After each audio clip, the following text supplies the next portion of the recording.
So I got the shot, and within 90 seconds, there was this, all I can describe it is as an eruption up the left side of my Wow. body. I went to cardiology and rheumatology and 3 ER visits. Eventually, I made my way to neurology and orthopedic doctors.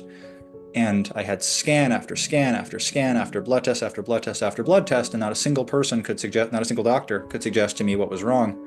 For the first 30 doctors that I saw prior to realizing that it was the vaccine, not a single one noted, even posited that it was the vaccine. Figured out that I had clotting, both the microclotting and larger clotting from the VIT, the low platelets. I'd lost the ability to sweat, and Right. that my nerves just stopped working. I had the POTS and the dysautonomia, blood pooling in the feet, the extreme constipation and motility problems, extreme food reactions everywhere, the constant fight or flight issues. It's just been a constant whirlwind of learning, and it seems like I know more than a lot of the doctors at this Right. point. But at this Yeah. point, I think it's that they don't want to know. Once I started positioning the conversation to doctors around it was the vaccine, several of them, doctors, pharmacists, have told me that if they spoke out negatively against the vaccine, Right. they'd be at risk of losing their position. So You're right. the whole world is telling you you're nuts, and the doctors and your family they don't believe you.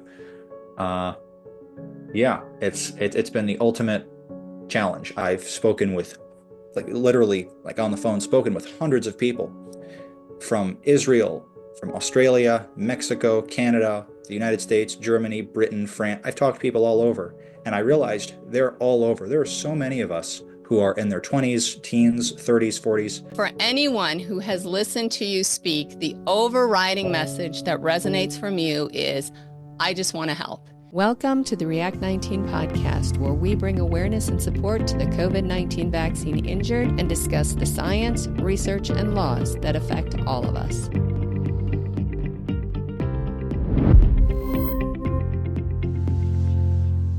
Hi, everyone. Thanks for joining us again today. I'm Ann Forti, the host of the React 19 podcast. And today, my guest is Michael Locke.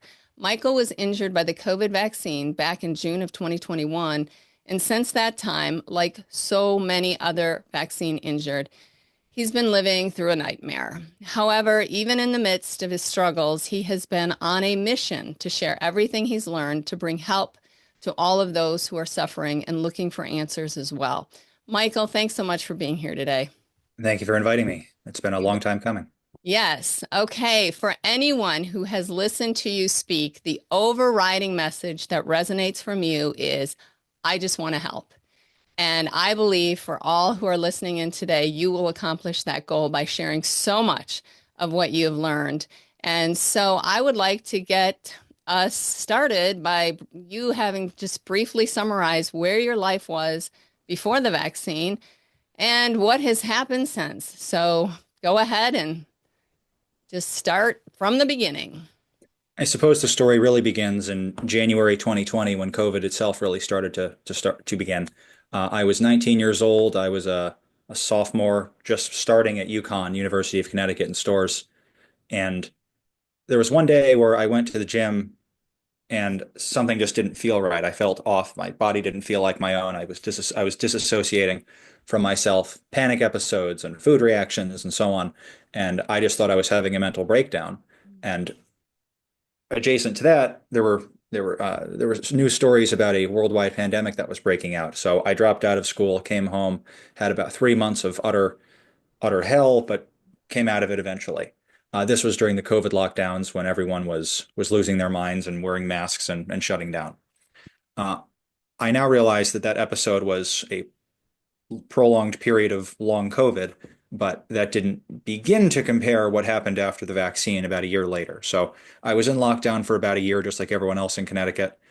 Finished college online, got a job, um, and an internship slash job, and things were going sort of well. I was still dealing with the long-term implications of COVID from a neurological perspective, just headaches and panic and some mild food reactions like a runny nose, nothing too severe. And I was really finding my stride as a bodybuilder. Right before the shot, I was squatting 500 pounds, deadlifting Wow. 500 pounds, benching 350. I had a 51-inch box jump. I was a really high-level athlete, and it was my escape. It was what I did to deal with all of the neurological changes from COVID and everything that I was dealing with.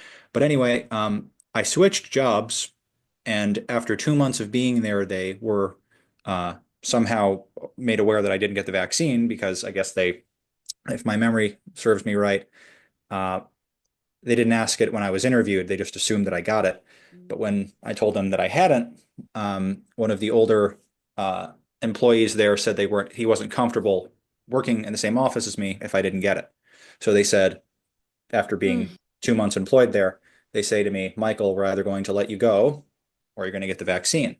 And given that I had just been in a year of hell in the lockdowns and truly did not want to return to that, I had to make a choice. And that choice, I thought, was be sick for a day and then that would be it, or lose the job and lose the stability that this job was giving me. Because at that point, the only stability I had was the gym and that job. It was 8 or 9 hours a day of the job, 3 hours a day at the gym, and that was my life. So I got the shot, Johnson Johnson, June 3rd, 2021. Within, the shot went into my left shoulder, and within 90 seconds, there was this, all I can describe it, non-medically, of course, is as an eruption up the left side of my Wow. body So it was from immediate. within about 90 seconds. Yeah. They hold you there for 15 minutes to make sure you don't have an anaphylactic reaction. But boy, did I have a reaction. My vision blurred. I was this huge gasp came out. Um, There's pins and needles and lightning bolts all around the body, but eventually it passed. And that night I went to the gym and everything was normal. And then I got sick for a day, and then I thought that was it. But then over the next weeks and months, things began to change. But because it wasn't an immediate full-on decline, I didn't realize it was the vaccine until years later, believe it or not. But over those weeks and months, I started to lose the ability to get a muscle pump. When you're a bodybuilder or just any athlete, when you work out and blood gets to your muscles, it pumps up. Think Arnold Schwarzenegger. Right. I lost the ability to get a muscle pump. After about 10 months, I lost the ability to sweat at all. Um, Food reactions, numbness, tingling, weakness. The panic episodes far exceeded anything that I'd experienced with COVID, the virus itself, with just COVID. Um, I began to disassociate. Even in the first few minutes of this conversation, I was seeing two of you because when I sit for too long or when I'm stationary for too long, the blood pools. My fingernails, including right now, started to turn purple along with the inability to sweat. And at this point, going into late 21, early 2022, I had absolutely no idea what was happening. I went to cardiology and rheumatology and three ER visits. Eventually, I made my way to neurology and orthopedic doctors. And I had scan after scan after scan after blood test after blood test after blood test, and not a single person could suggest, not a single doctor could suggest to me what was wrong.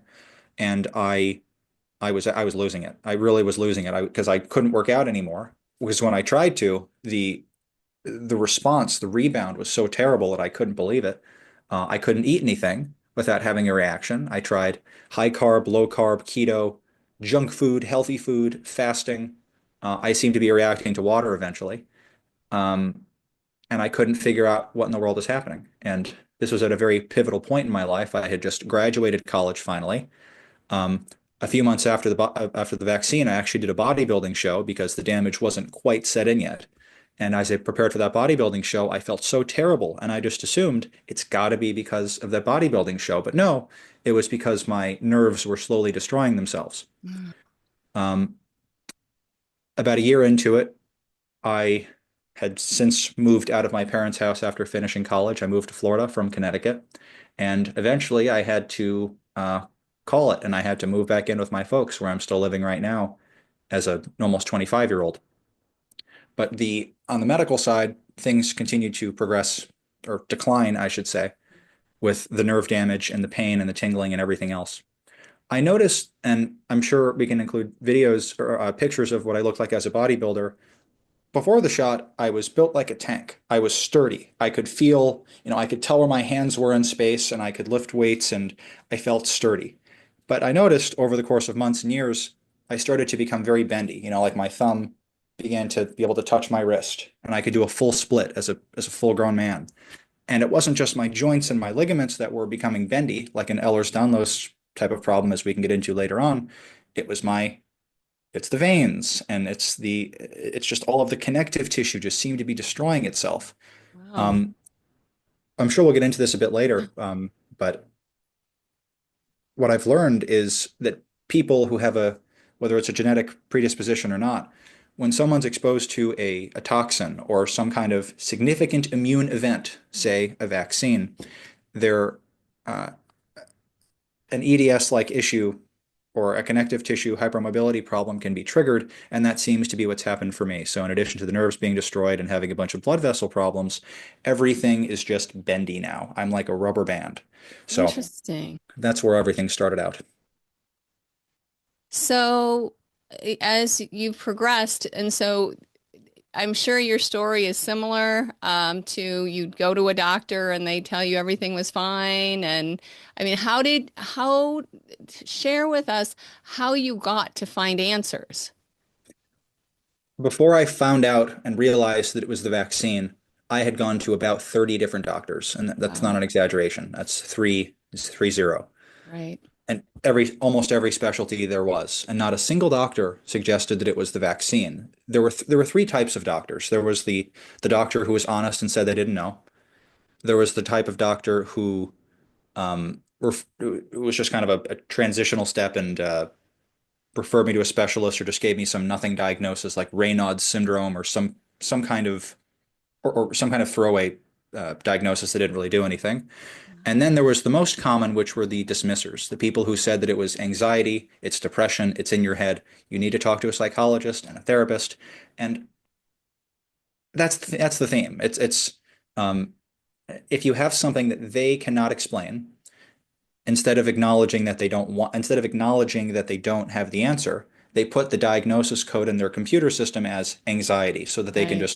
they can close off that particular patient uh, and they can call it a day.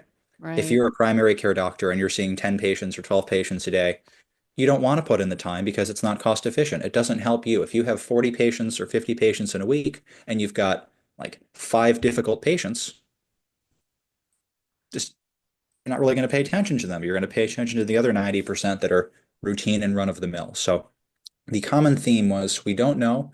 Your tests are normal. Uh, we don't know what to do, and we're sending you home, whether it's the emergency room or just a regular doctor's visit, because they don't know. And I still, to this day, hope that it's negligence and lack of training just utter, instead of malice. I would imagine that they just don't know the answers. But at this Yeah. point, I think it's that they don't want to know. Yeah, well, at this point, I think early on, and I talk about this often, within the vaccine injured community, or when I'm speaking with people, um, public officials, is that the NIH knew in January of 2021 that there were thousands of injuries taking place. Redressing was flown out to the NIH, and these people Mhm. were promised, hey, we're going to help you, and we're going to let the public know what was happening, that this is happening. And instead, they silenced these people and they never told anybody. So the heads of these had we had transparent information, had the information been able to be put out there and medical doctors and institutions were made aware, hey, if you're seeing this, this could be from the vaccine. Like if that could have gone out early on, not so many people. Number one, no one received proper informed consent because Mhm. here they knew about it and they weren't telling anybody about it. And then in addition, so many people have just been left languishing because our top health agencies have not been honest with medical institutions saying, "Hey, watch out for this." And so who suffers? You and all the other people like you. So it's just very discouraging.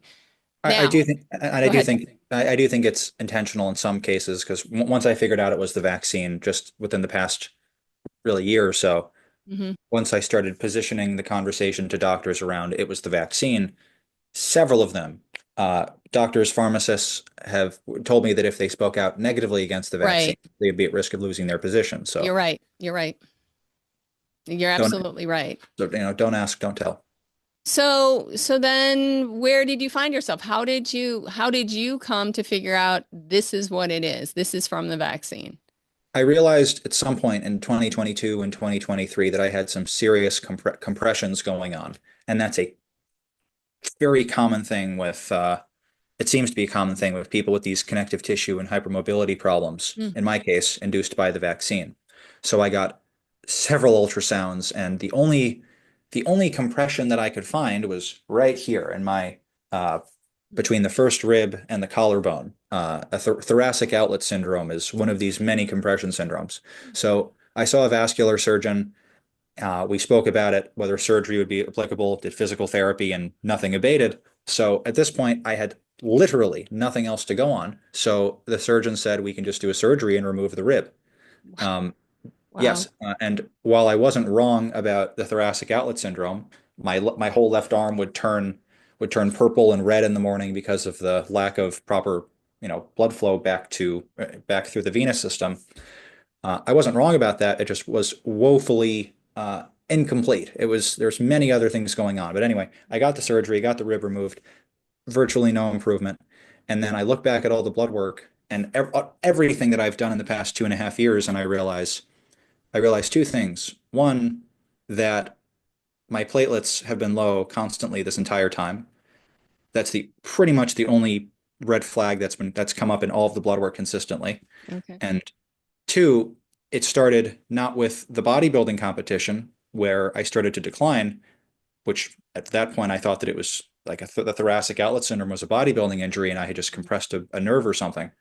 Um, but right before the bodybuilding competition, I got the vaccine. And my perspective changed, and I realized, wait a minute, people who got the Johnson Johnson vaccine, some of them got a blood clotting disorder that lowered their platelets, and Johnson Johnson was recalled from the market for giving people VIT, Right. vaccine-induced thrombotic thrombocytopenia. Right. And well, short version is I eventually got diagnosed with VIT because I met nearly all the criteria for it. The Did low you platelet, have the Johnson and Johnson? that was the one I got, yeah. Okay. And some people would say, yeah, the adenovirus vector viruses are vector vaccines, and like AstraZeneca and Johnson Johnson, and then the mRNA shots like Moderna and Pfizer. And the mRNA shots were purportedly the safer ones, but no, Mm. they're not. No, So, I mean, no matter what vaccine people receive, there are injuries across the board. so I got the single shot, and that was enough to devastate everything. But in March of 2024 is when I really realized it. Wow. And yeah, it took me 2.5 years. And Wow. in hindsight, I kick myself, but it wasn't obvious because you don't know until you know. Yeah, And and you didn't, and nobody yeah, was helping you along the way. and even to this day, when you search, your symptoms on Google, it'll tell you have cancer or heart disease. It never says vaccine injury because you have to go looking for it on another browser, DuckDuckGo or Brave, Right. or you couldn't find anything on Twitter at the time because it wasn't X. Facebook suppressed it until Trump won Oh the yeah. election. Oh yeah. YouTube, I've been struck many times on the channel. Yep. So until you figured it out yourself and you had the epiphany, and I'll never forget that moment of the epiphany. You just don't know. So you realize, hey, I think this is the vaccine. I mean, did you just were you able to connect with other people? Like, I don't know how you connected with React 19 or other people who were injured. How did you come to find like, oh, there's other people like me, and maybe I should try this, and maybe I should try this. At this point, the doctors, my parents, other people just thought I was nuts because Ah, I'd so been sad. chasing. So It sad. is. I'd been chasing a ghost, and the term gaslighting comes up constantly because Yes. that's what we are. I'd been chasing a ghost for 2.5 years, but now that Mm. I finally knew where to look, FLCCC, React 19, all these Okay. organizations, it was very easy to find once I knew what to look for. Okay. And then it was information overload. So all these terms from nattokinase to low dose naltrexone to blood apheresis to uh, just everything under the sun. Right. And even to this day, I still have 200 freaking supplements in my cabinet. So I reached out to Brianne and Brack 19. I reached out to FLCCC. I found a long COVID doctor near me. I got a bunch of COVID specific blood markers, which some of which came back abnormal. The COVID spike antibody from the vaccine, not the virus, was higher than the test goes because the antibody count was still so high. Um, I did the microclot testing. I was a 3.5 out of 4, showing that I Oh, still had quite a bit of wow. that. So I kept and I was able to finally stop seeing the useless mainstream allopathic doctors and see some of these either COVID functional doctors or COVID vaccine specializing people like Jordan Vaughn Right, in Alabama. right. So at this point, I had gotten another job separate from the one who fired for who I was at before. I didn't mention a month after I got the vaccine, I got fired from that job, and the reason for the firing was uh, poor performance, and the reason for the poor performance was right. Vaccines. I didn't know it at the time, but now I realize the reason things fell off were because, Right. it's kind of hard to think when you have blood clotting.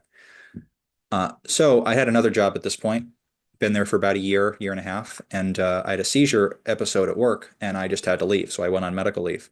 And during that medical leave, I went to California for all of these expensive, fancy treatments, the EBU, the blood apheresis, the HBOT, the photobiomodulation, all of these IVs, peptides, almost did stem cells, but I decided not to. I did triple therapy. I did all of these different supplements. I tried antibiotics, which was very helpful for a different reason. And I just kept trying different things that were centered around COVID. I eventually uh, tried to get a diagnosis of VIT, the vaccine-induced thrombotic thrombocytopenia. I got a diagnosis for that because even 3 years later, I still had the antibody. I had the antibody. In order to get VIT, you have to have the low platelets, you have to have the vaccine, you have to have a clot, which I did in my left arm, you have to have the antibody, and I had the antibody. I actually asked the COVID doctor. I won't name her because I don't want to give her the bit. I don't want to give her more business. She wasn't good. Um, I said to her, I want to get this blood test done, and then she did it, and it came back positive. And I quickly realized that even the COVID doctors, while much more well-intentioned Right, than the allopathic doctors, they don't know. They're still right, learning with their patients, which is fine, but they don't have the answers either. But um, for all of last year, it was really just trying to figure out what the hell was going on. So last year, what I learned, if you don't mind if I go into diagnoses, oh, uh, yeah, no, please do. I figured out that I had clotting, um, both the microclotting and larger clotting from the VIT, the low platelets and whatnot. I had mentioned earlier on in our interview that I'd lost the ability to sweat and Right, that my nerves just stopped working. So I saw a few neurologists, formally got diagnosed with small fiber neuropathy, positive skin biopsy, positive nerve degeneration antibodies. FGFR3 was the particular antibody. Spent 4 months on the phone battling with insurance to get IVIG because that was the only right. real, I guess, approved successful treatment for it, but insurance denied it every step of the way. So still battling with them 7 months later. Um, what else did I do? I wrote some things down. So we have uh, obviously I know I didn't mention it, but I had the POTS and the dysautonomia, blood pooling in the feet, um, the extreme constipation and motility problems, extreme food reactions everywhere, the constant fight or flight issues. I realized that MCAS and the histamine was a very large part of it. So when I take histamine blockers and ketotifen and cromolyn sodium, those really help a lot. Um, it's just been a constant whirlwind of learning, and it seems like I know more than a lot of the doctors at this Right. point. You and so many of the vaccine injured. And to answer your question, I'm sorry, in terms of how I got connected with people, once I found FLCCC, React 19, and then was on medical leave, I had a lot of time. So I went on Facebook and then YouTube and started posting. And I've spoken with, like, literally, like on the phone, spoken with hundreds of people Right. from Israel, from Australia, Mexico, Canada, the United States, Germany, Britain, France. I've talked to people all over, and I realized they're all over. There are so many of us who are in their 20s, teens, 30s, 40s, young people who either have just had kids and now they're disabled and can't take care of them without their significant other, or young people like myself who I don't know if I'm ever going to be able to get married and have a kid because they are just disabled. They're functionally disabled. They sound normal. They look normal. There's Right. nothing abnormal about me. If you saw me on the street, you'd say he's a normal guy. Right. But, and most of the time, my mental faculties aren't too inhibited at this point. But physically, I'm a shell of a man. I went from being able to squat 500 pounds to having a hard time walking around the block. So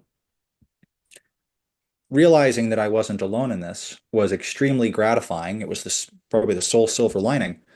And it showed me not only am I not nuts, this truly is a not a theory, a conspiracy to suppress information. Because even when I tried to post my story on YouTube, I've since gotten two strikes just for posting information about my own journey. So it's been an enlightening experience. So, have you found anything that has worked for you? What through all of this, because you're very clear in any video that you put out, and I'm going to link in the show notes to your video it's on Rumble because YouTube took it down. So I'm going to link to that video um, where you list, about a month ago, you listed all these things that were really giving you help. And you had so many resources there. So if anybody's listening, just know that that'll be linked in the show notes. But what have you found that is helpful? And again, what I wanted to say at the beginning here was that you are trying to guard against any kind of grifting. Like you are not in this. You're not trying to make money. You're not trying to, promote Money, anything. As I said at the beginning, you just want to help. You want to put information out there because you desperately want to be helped and to help other people. So I don't know if you could just share the things that have been beneficial. I'm overdue to make another video, and the thing that I suggested in that video to Rumble that you're mentioning, it did help, but obviously it's not going to be. Let me address grifters for a moment. Okay. The vaccine recovery space has become an industry, which really sickens me, but it's become an industry. There are people who are I won't name any unless you want me to. There are some No. people who, no, yeah. There are some people in this space who promote certain supplements and detox protocols that are so generic and untested and are not nearly effective for what people are dealing with, but they continue to make a lot of money from it. So it bothers me because I would spend every penny I have and go into debt. I'd sell myself into servitude to get uh, to be recovered. Uh, but I can't do it because I don't think that thing exists. Uh, but yet people just continue to sell things. So no, it's not about money for me. I've spent probably 60 grand, foregone hundreds of thousands of dollars in earned income. Um, but the financials don't really matter. You realize very quickly that money means nothing when you don't have your health and you can't feel music anymore. Everything is just empty. So in terms of that video, I had mentioned some things that had helped me, but it's a month and a half old, and now I think I know what's going on at this point, and that's hopefully what I can share for the next few minutes in this video. Yes, please. From what I understand, from what I understand, and I hinted at this a little bit in that video with a lot of notes in the description talking about things like CIRS, chronic inflammatory response syndrome. My understanding is that when you have this acute insult, whether it's COVID or more problematically the vaccine, when there's just this burden of biotoxins that the body can't recover from or deal with, it just goes into shutdown mode, cell danger mode, and until it's taken out of it, it's just going to continue to eat itself. So I hinted at the EDS and Ehlers-Danlos issues with the hypermobility and connective tissue problems. So is that for anybody who doesn't know what that is? That's what it is. What Oh, exactly is sorry, I'm both thinking as I'm thinking as I'm talking. right? Um, Essentially what the vaccine has done to people, myself included, is it's a runaway immune response that we can't recover from and come back from. Okay. People like my parents got two, three, four shots and they're fine. Presumably they mounted an adequate immune response. For Okay. people like me who are injured, they couldn't mount a good enough immune response and now their cells are just in constant danger mode. Okay. They're not like they were before. They're not dead. They're somewhere in between. So the coach that I'm working with right now, what we're trying to do is calm everything down. The MCAS, the dysautonomia, the immune responses, and the nerve pain and nerve damage, and so on. So what I discussed in that last video was everything and anything that I had found in an attempt to kind of calm and modulate the response. So I had mentioned, for example, this frequency machine, this PEMF device. Yes, you were very Yes, encouraged by that. and it helped and has and is helping dramatically. I just don't think it's nearly enough to fix it. Some people, I know a woman who originally suggested it to me. She recovered all of her problems. She lost her period, got it back. She had a stroke, recovered from the stroke, Wow. lost the ability to sweat, can sweat again. She was able to recover from it. And specifically, that was called what? PEMF? It's a PEMF terahertz frequency machine. It's when people talk about grounding, for example, it's kind of like that, except it's doing it through a machine at a much more powerful rate. Now, Um, do you believe enough in that treatment that you would say it's worth trying? I would, but I need to be very clear. It's not Okay. adequate Okay. by itself. I use it every day. I've used it almost every day for the past coming on 3 months now, and it's helped me quite a bit. But Yeah, it's you not. talked about how you came out and you could see and your skin was clear Mhm. and you'd lost some weight and And it was and it was and is phenomenal. It's okay. just not it's not sufficient. Okay.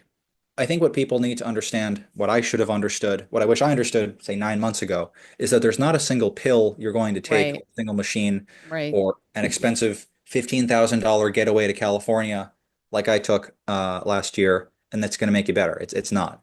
Whether it's these clinics in Tennessee who will remain nameless, or California who will remain nameless, or New York who will remain nameless, uh, it's an industry. They're trying to sell you a product and kind of feed on your hope, but they're not actually going to make you better because very seldomly does someone leave a clinic like that and get better. But what I've been trying to do is find the root cause of it, and I think it's all at the cell level. So what I had mentioned in that video was I think we need to address it at the smallest level possible via things like frequency, which can get things into and out of the cell, help fix the cell membrane and whatnot. I would suggest people look into CIRS, the chronic inflammatory response syndrome. Um, Mm, these protocols are made by people much more knowledgeable and well read than I am. I'm just following the protocols. What I right. had mentioned it towards the tail end of that video was um, things like the Shoemaker protocol, and all of the blood work that people can get, whether it's the functional testing like an oats test or a GI map, or you can test for mycotoxins and co-infections. Like a lot of people like myself, they've got Bartonella or tick-borne illnesses like Lyme. They've got mold exposure. And by treating some of the underlying infections that they already had previous to the vaccine, they can reduce their total toxin burden and make it easier on their immune system uh, to recover from that. So you would say that it is helpful to get some of this testing done, the oats, the gut, all it, you would say yes, that is a place to get to maybe spend some resources on. What I would say yes. I think perhaps what I should do is breaking the fourth wall for a moment. Um, we might have to edit some of this because I realize some of these answers are scattered. That's But okay. uh, perhaps it would be useful if I shared what I did in the past 2 months and why I feel like I kind of know what I'm doing now. Okay. I kind of drift in and out of thinking I know what I'm doing because there's so much to this. But what I've done in the past 3 months is this. I ended up getting some of these products that I found on Facebook, like the PEMF device, the P90 machine, some of these binders, the things that I mentioned in that video, like the LifeWave patches and injectable peptides that have been really, really helpful. I've been controlling the MCAS to a much better degree with things like the chromolan sodium, ketotifen, H1 and H2 blockers, um, quercetin, KPV is one of the peptides that's been really useful for the mast cells. Okay. In terms of the testing, what all of the doctors are doing is they're giving you a standard CBC or a metabolic panel, but Right. none of that's relevant. Even inflammatory markers like CRP, it's useless for this. What people, I think, and what I have done, just saying what I've done, I'm no doctor. Then again, if I was, I probably wouldn't be giving good advice. The testing that I've been doing is the oats test, the GI map, the mycotoxins, and then the SIRS markers. And all of that's in the video description, and it's Right. out of date. It's just I've been updating things as I go along. Um, the SIRS markers like the MMP9, MSH, VEGF, a lot of the things that even COVID doctors like Bruce Patterson have on their COVID immune subset panel. That's really the only testing that's needed, and then it's taking the cells out of the danger response. Mm.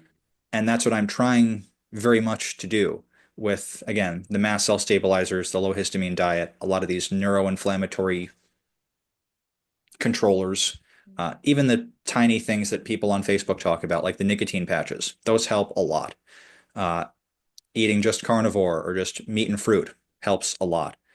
Um, I'm still been trying to get IVIG approved, and I'm doing a plasmapheresis session tomorrow for the first time, so I'm somewhat So optimistic is that'll help. that what PEMF is? No, very different. Okay, Uh, so what is what you're doing tomorrow? there's all these acronyms. They're like government agencies. There's all these acronyms.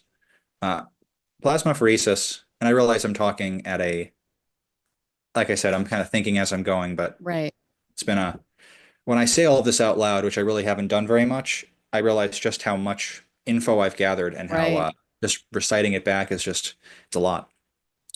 PEMF is I believe it's what is it? Pulsed electromagnetic. It's a pulsed electromagnetic field, and it's a type of frequency. Oh, And I'm sorry. I meant is IVIG the same as flex or oh no, yeah, plex? no, yeah, yeah. Plex, yes. Flex So is what's the difference between plex? So is plex what you're doing yeah. versus IVIG? Sorry. IVIG, most people probably know what it is. It's other people's plasma, and you're getting it infused into you. Um, Plex is plasmapheresis, where you're having your antibodies infused out or taken out of you, and they just infuse you with like an albumin solution. So IVIG is you're getting other people's stuff, and Plex is you're removing your own. Interesting. By removing these antibodies, my hope is that I'll be able to give my body the time to recover. It's only taken me, 6 months to get it approved. Um, So my hope is that I'll be you able to have stop. insurance? Yeah. Oh my God. If I didn't, I would be in a. I could probably have afforded everything. It's just it would have cost me even more. Yeah. Yeah, The no. Well, the for all those 60,000, people who don't have the 60 insurance. the 60,000 was the non-insurance covered costs. Uh, I was in a position, I was a financial advisor, and I made it, and I saved a decent amount before I had the seizure and had to leave work. But yeah, it's been a massive financial burden, massive financial burden. But So my, what is it that you're trying tomorrow then? that's the Plex, the plasmapheresis, Oh, it which, is. yeah, yeah, it just took Okay. 6 months to get approved by Okay. insurance All right. because I was on the phone battling with them for so long. Well, it'll be interesting to see how that turns out. Do you know anybody who's tried that? Quite a few. I have on my Facebook messages and in my text messages, I have a whole list of friends at this point who are in the same position and who have done so many things. I'm not unique. Right. There are many Michael Locks all around the country. Unfortunately. So they've done IVIG, Plex. Brienne's pretty public about it. She does IVIG quite a Yeah. bit. She's done it since the beginning. So um, that's why I I know first one heard about IVIG. concern with IVIG is if you're getting someone's plasma who had the vaccine and there may be spike in there and then because she talks about, getting a bad batch and how sometimes you can get a bad batch and feel awful. And I don't know any of the science behind that, but I could see potentially why what you're doing with the Plex would be, yeah, I don't know. You're thinking exactly like I did. Yeah, I specifically went with Plex first because I didn't want to get a batch where someone was injected with the vaccine and I'm getting more of that into me. Yeah, I don't know if they're filters right. when they make the IVIG batches. I don't know if they're small enough to filter out the spike. I have no I idea. wonder if they're even testing it. I doubt it. No, because they're from their view, they're probably not. I once tried to donate plasma and they don't ask you about the vaccine. Yeah, No, they ask, have you ever lived a certain lifestyle? Have you ever right, done drugs? Have you ever had cancer right, and so on? Have you ever had AIDS? They don't ask about COVID vaccines, right. even though the clinical data clearly shows that the spike remains in your body for years and years and years. Yale just came out with a study talking about how uh, the spike persists in the blood for hundreds and hundreds and hundreds of days after getting the shot. There was no real Yeah. upper limit to how long it stays in the body, and I that's why don't e- shedding is such an issue. I don't understand. I mean, looking back, that we're going to give the whole world this new technology that we've never used before and I mean it's just crazy, but why they thought it was just going to stay in the arm. Like that makes absolutely zero sense. I mean, I don't know, like even not having a science background, you'd be like how does that work? And obviously I've talked to so many people and I'm sure you have too who are vaccine injured who are still producing spike, Mhm. 2, 3 years to this day since they had the vaccine. I think it goes back. I'm a Republican. I voted for Trump twice. I think the government's pretty bad at everything. I think, however, I didn't realize that extended to one being malicious, and two, I didn't realize it extended to the medical field. I didn't mask in 2020. I got kicked out of my gym for not wearing a mask. I mean, you try doing sprints and wearing a mask, you can't do it. I thought that the lockdowns were stupid. I thought that the vaccines at the time were pointless for someone my age. I didn't think they were dangerous. And Right. I think assuming that it was just going to be just a harmless medical procedure, that was where were very, very, very wrong. But in terms of what I'm doing now, my plan, and I'm happy to, I write everything on Word documents, so I'm happy to just link it if you wanted to include it. Oh, yes, please. It's certainly not medical advice. It's just what I'm doing now. It's just Right. like No my medical full, advice here. yeah, It's it's just, like just like my full like list of stuff. Like okay. you got like my full like my daily protocol, like all the testing.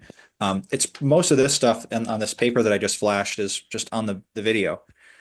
Finding information, that's been the hard part. It's all out there. You just don't know. The answer could be flashing right in front of you, and you wouldn't know that it's the answer because there's all this crap. There's just so much information out there.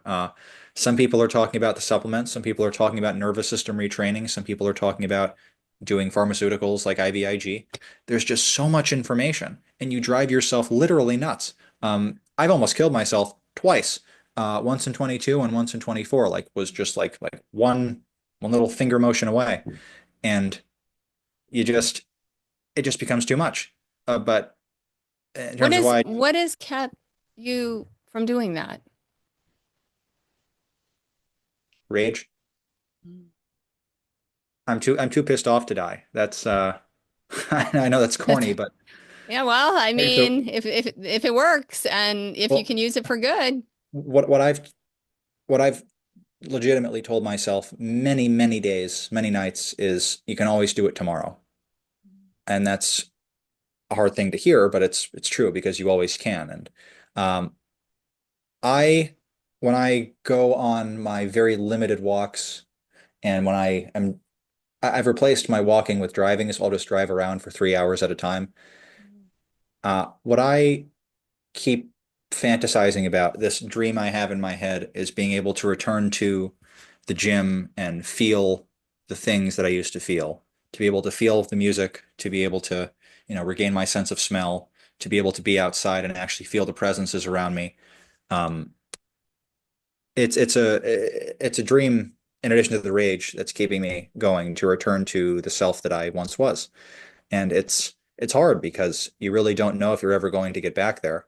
You see stories on Reddit and Facebook and YouTube about people who have recovered, and it's nice to see people recover, but it feels like false hope at times because some days, as anyone who's dealing with this will tell you, you feel almost kind of normal, and then the next day or the next hour, you're just right back into the trash dump. It's it's been the ultimate challenge when you literally can't trust your own perceptions, uh, and the whole world is telling you you're nuts, and the doctors and your family they don't believe you. Uh, yeah, it's been the ultimate challenge. I would rather, and this is by no means making light of people who have to deal with this. I would give two legs to be done with to be rid of this. Uh, it's You feel like less of a person.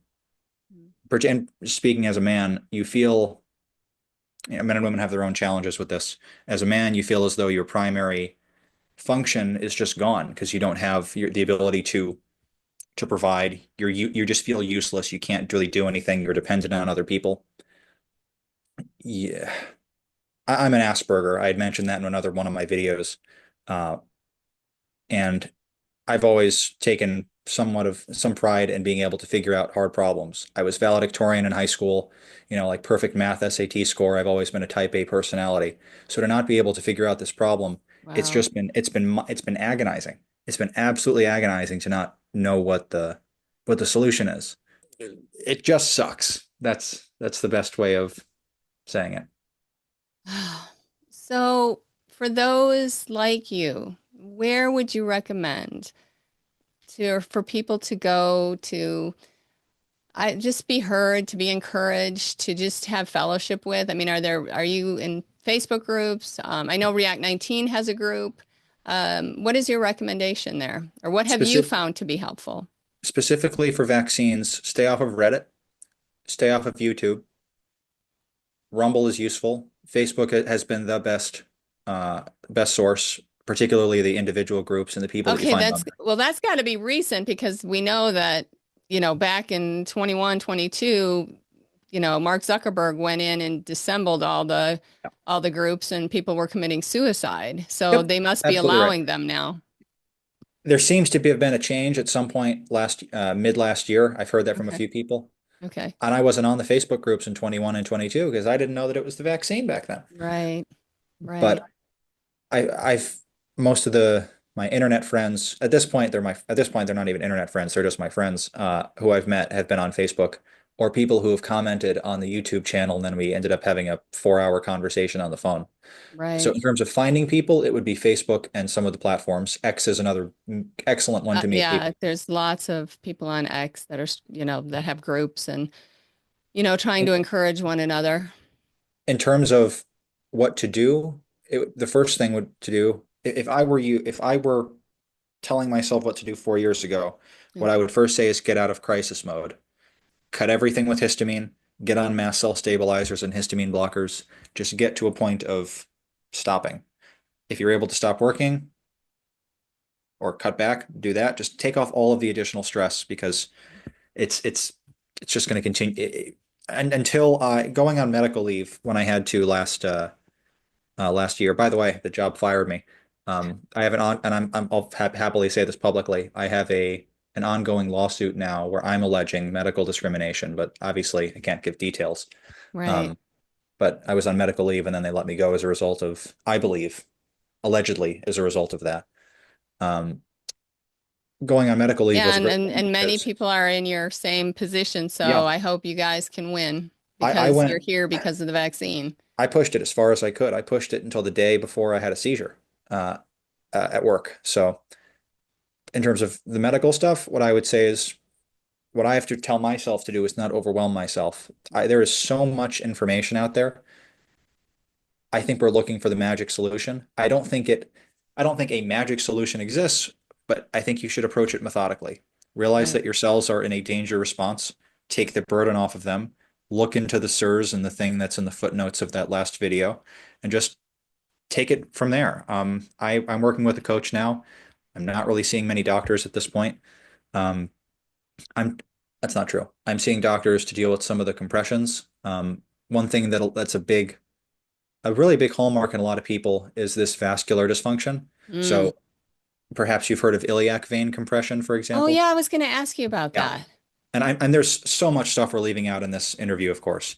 There's so many things that we're leaving out, but the compressions are a big one. So the iliac vein, you know, uh, I guess because the blood vessels are not able to hold Mm. themselves up as well and regulate blood pressure, and the nervous That makes system's sense. all wonky. The compression that people have in their iliac vein, women particularly, but a lot of men now too, it's just super compressed and pancaked against the artery, and then blood flow doesn't come back up to the heart, and then that causes a lot of head pressure and uh, endurance problems and blood pooling in the legs. Are there exercises people can do for that, or is that, I You can mean, wear, as we speak, I'm wearing compression socks, so okay, it squeezes the calves and okay. kind of pushes it back up. But once it gets past a certain point, you either need to, well, you could always stent it, where you literally put a stent in the vein. You have a surgeon do it, Wow. or you fix the. I don't think you can fix the anatomy of it. At least what I'm told is that you can't do that.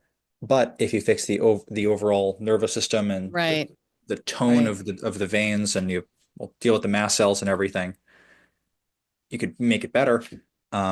There's this trinity of things. You've got everyone knows what MCAS is, Right. everyone knows what POTS and dysautonomia is, and then there's EDS, the hypermobility problems, and they all it's the unholy, the holy Right. trinity. This is the unholy trinity. And they all feed into each other, and they cause the GI problems and the food reactions, and yeah, calming all those things down is what I would say first. It's when as I'm reciting this all in real time, like I said before, I'm realizing just how much I've learned, and um, I can put it on one page like I'm looking at right now off screen, but there's just so much. So just doing something and doing it consistently is really the way to do it. Right. And then you get into the more detailed things. You can try things like Plex. You can see if you have vascular compressions, um, or other compressions like MALS or Nutcracker syndrome and all these other problems that people have.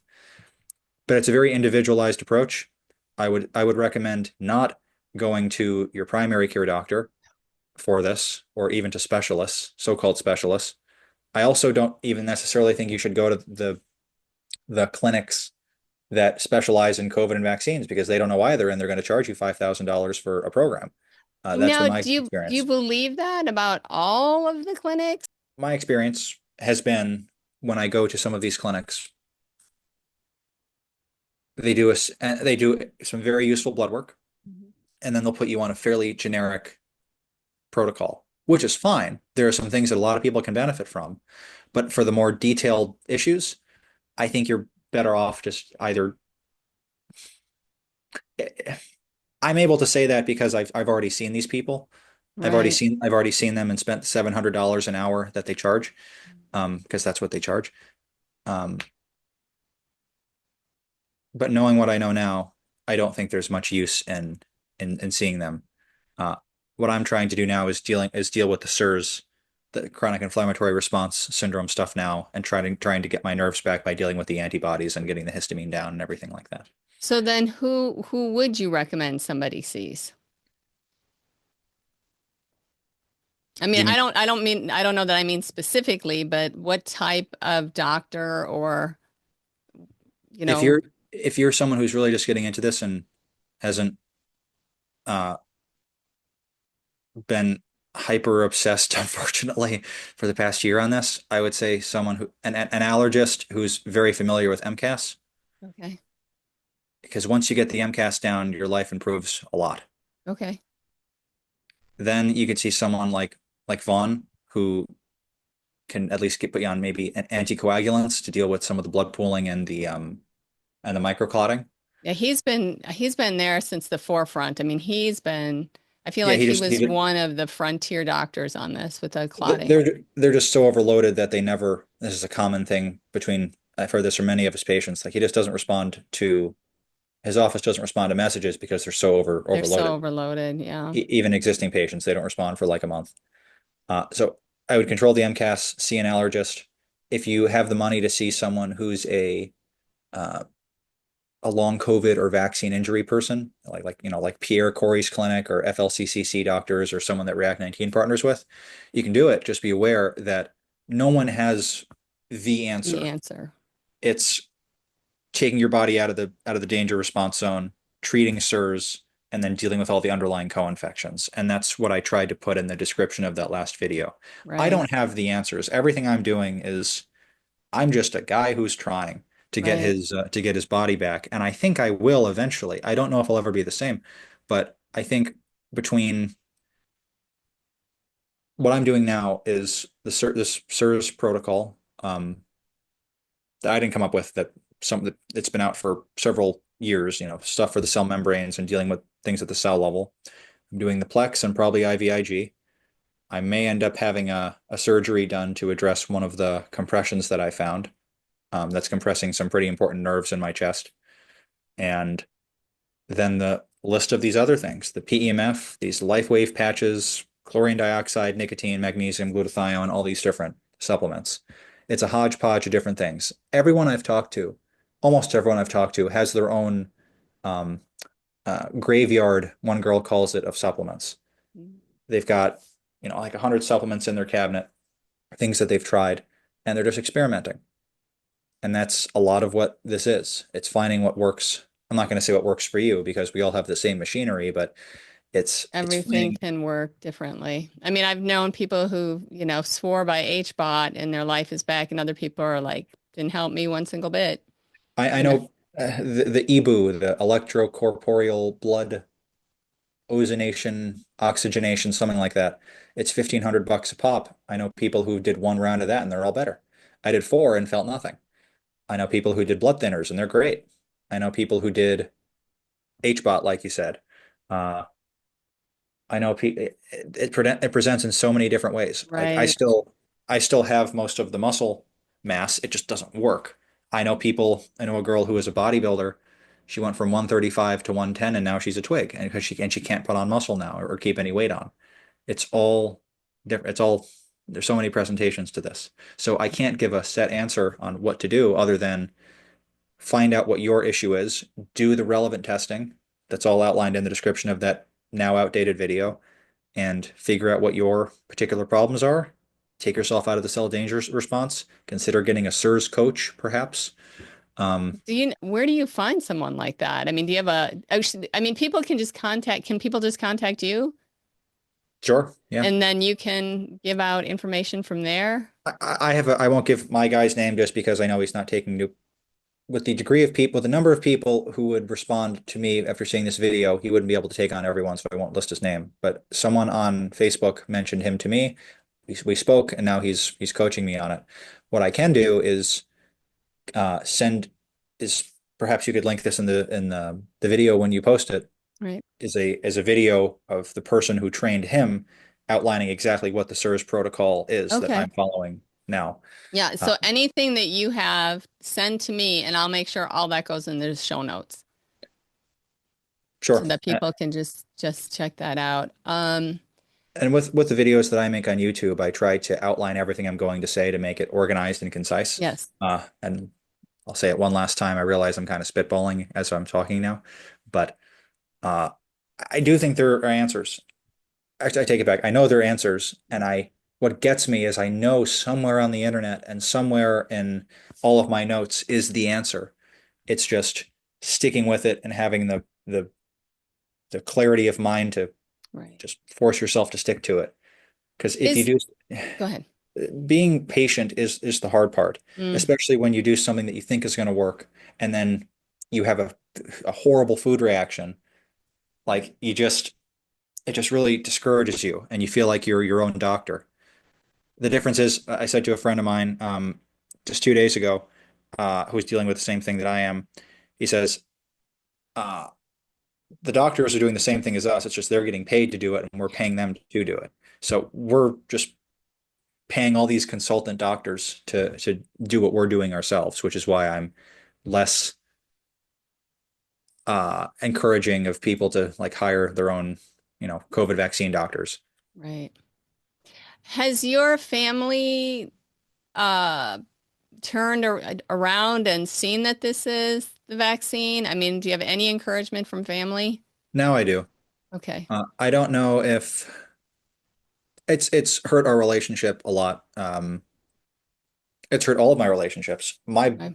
best friends now are people who are injured because I talk to them on a daily or weekly basis. Other than the vaccine injury people, there's my immediate family, my mother and father and stepfather who I'm living with right now, and that's about it.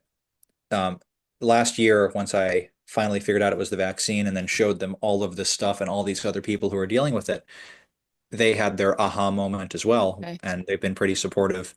But in terms of figuring out answers, it's all still up to me because, no Okay. one's, of course, they're not going to be able to do the research for me.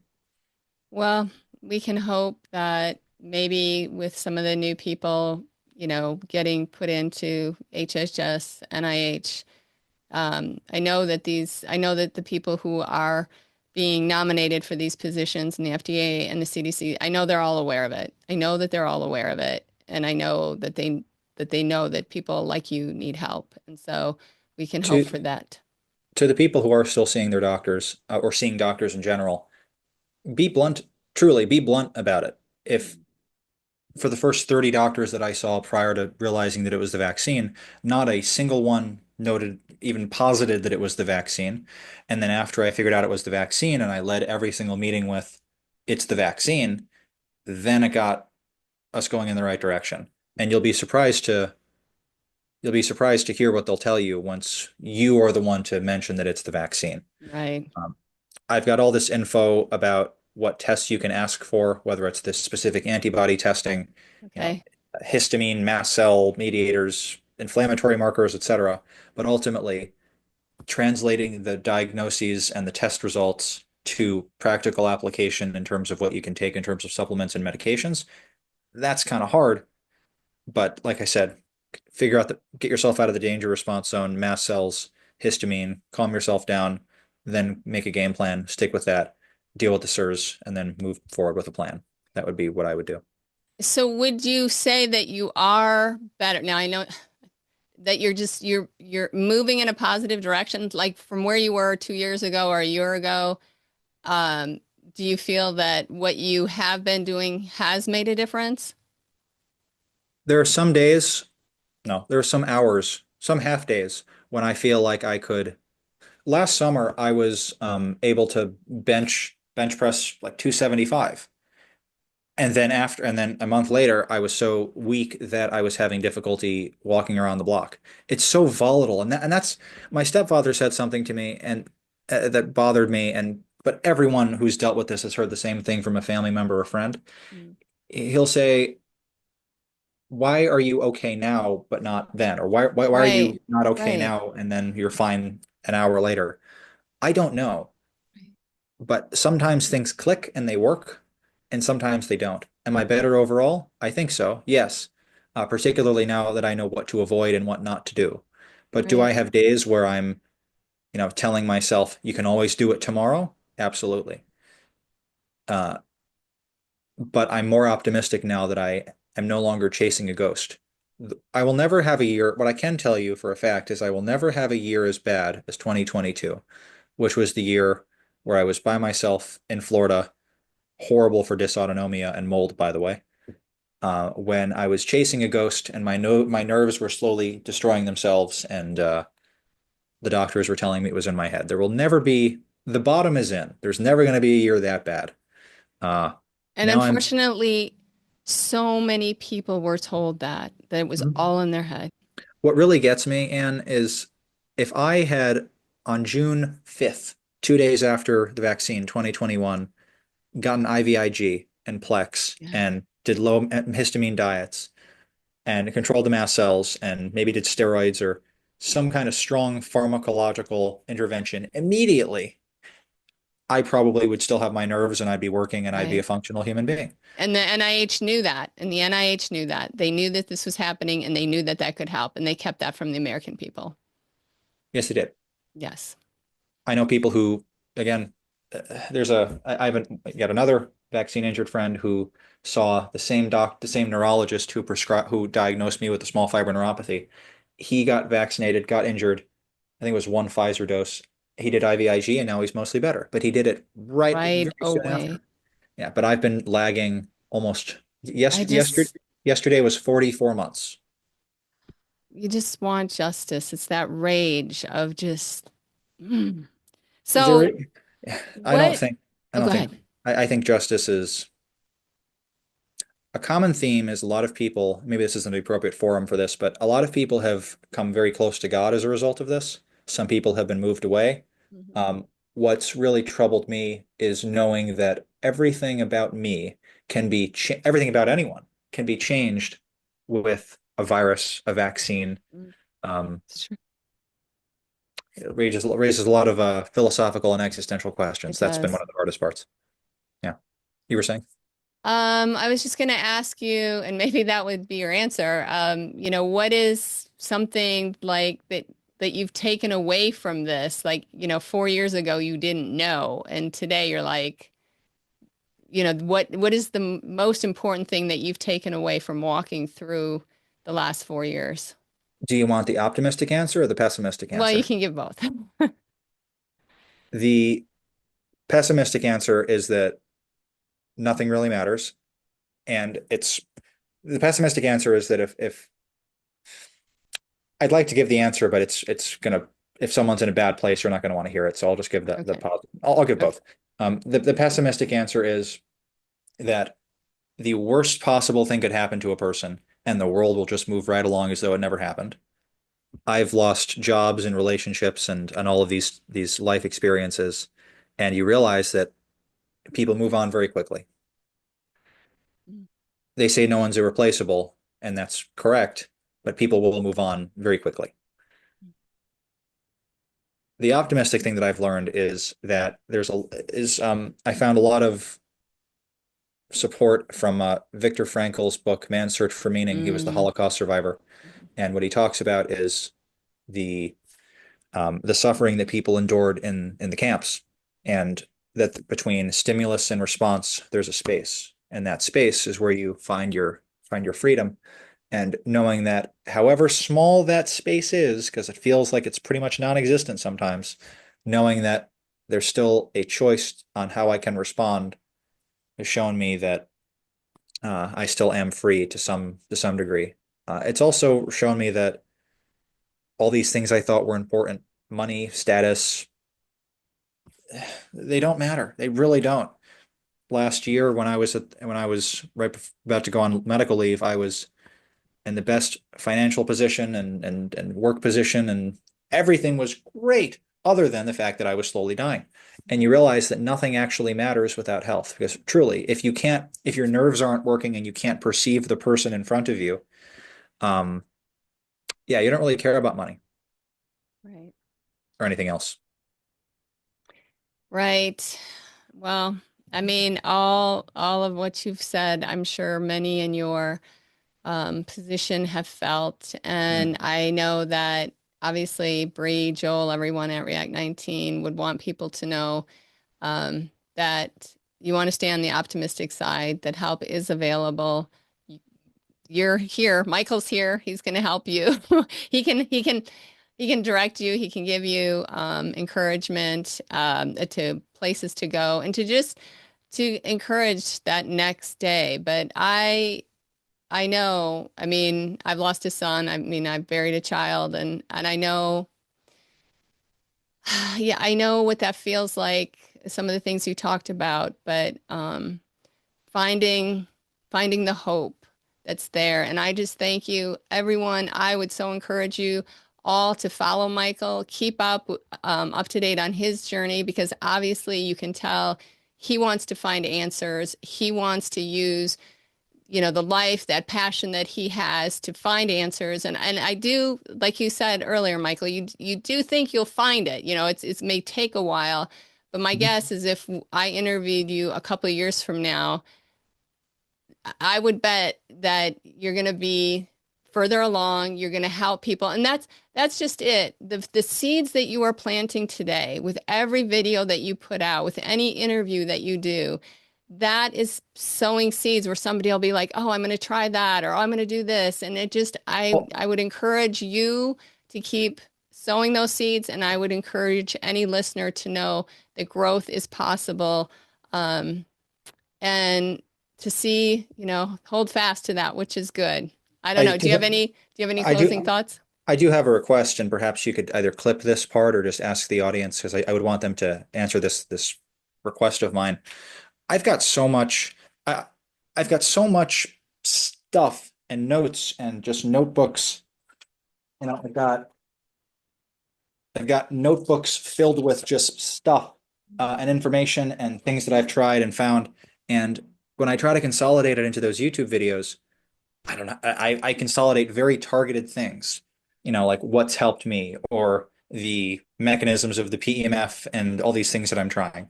There's all this information in my head, and I don't want to, if and when I get better, I don't want it to just, you know, go away. I want to be sharing this information Right, because exactly. I would not be where I am informationally if it wasn't for React 19 or FLCCC or even to a greater degree, just the random people on Facebook that I've spoken with for the Right. past 8 months. So what information are you could if someone could let me know or email me or whatever, um, what information you're looking for, whether it's the SIRS information Mm. or the information on the connective tissue disorders that cause all these compressions in the blood pooling, or the iliac vein stent, or these different peptides and You're injectable just you peptides. have so much There's information. so much. It's like analysis. What is it? Paralysis by analysis. There's just so much there that Mhm. I could share with people, but I don't know where to start. So what I've been doing is just taking a back seat from social media and just doing my own thing, but I want to share it because as the I guess it's cliche and very true that if I can help one person, then then it's worth it. That makes the difference. That makes difference. Michael, thank you so much. Everybody follow, all the links will be in the show notes. Follow Michael, be there, sharing just like he is. And again, I truly believe that there will be a harvest of good fruit in the years, well, hopefully in the months ahead. And It'll be so, a good year. Yeah. yes. So thank you so much, Michael. Thank you.